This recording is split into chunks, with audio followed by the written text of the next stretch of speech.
Hello friends, good morning. এই যে আমি ব্রাশ করছি। এরপরে অনেক কাজ আছে, দেখো।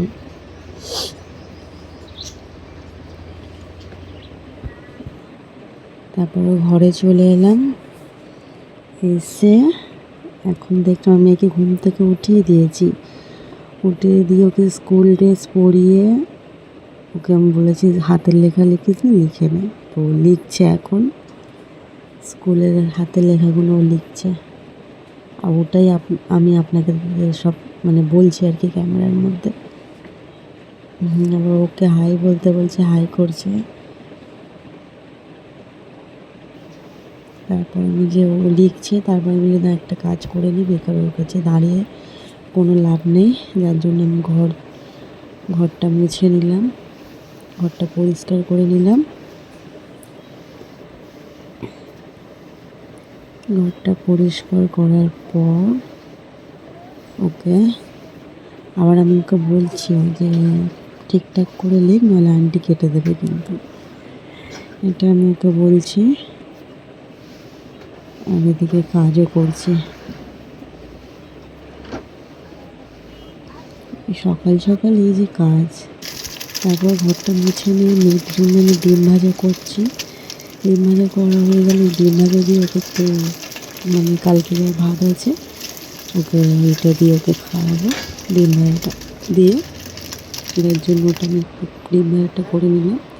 তারপর ওই ভাত আর ডিম ভাজা ওকে খাইয়ে ওকে স্কুল পাঠানোর জন্য ব্যাগ রেডি করছিলাম। দেখছি ও ব্যাগের মধ্যে পাখাটা ও ঢুকিয়ে নিয়েছে। ইলেকট্রিক যে চার্জার পাখা হয় না, ওটা ঢুকিয়ে নিয়েছে। তখন বকছি যে ম্যাম বকবে।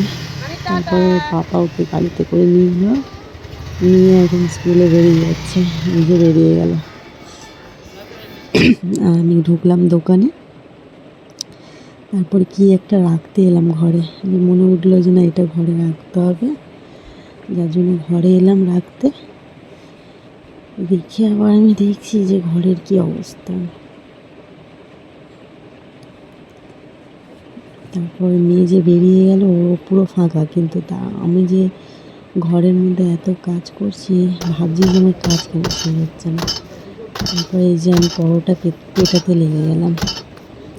দোকানে ঢুকে এত কাজ, এই যে একা সারাদিন দোকান সামলাতে হবে। এবারে সারাদিনের মতো দোকান এবার আমাকে একাই সামলাতে হবে, যেহেতু ওর পাপাকে স্কুলে দিতে গেছে। তারপরে দোকান সামনে এই যে পরোটা ভাজছি, দেখে নাও। নিজেই বেলবো, নিজেই ভাজবো, অপরন্ত নিজেই কাস্টমারদেরকে দিতে হবে।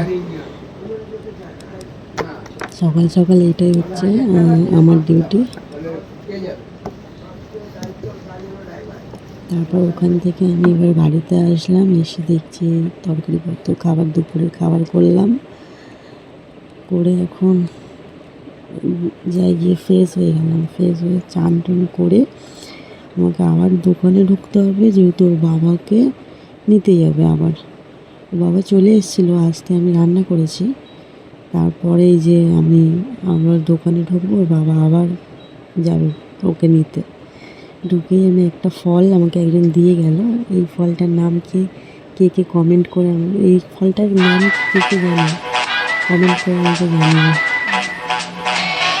ঠিক আছে, জানি না এই ফলটা কী ফল খাই, কিন্তু আমি নাম জানি না।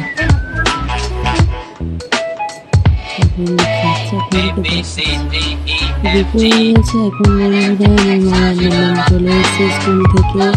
আজকে চান করিয়ে ওকে খাওয়াচ্ছি। ও বলছে আমি খাবো না, খেয়ে তো টিফিনের আনটি দুপুরবেলা ওকে পড়াতে আসে। আমাকে যেহেতু তাড়াতাড়ি করে খাওয়াচ্ছে, স্কুল থেকে এসে লিখতে বসেছে। ও আন্টি চলে আসবে বলে। চলো, বাই বাই, গুড নাইট।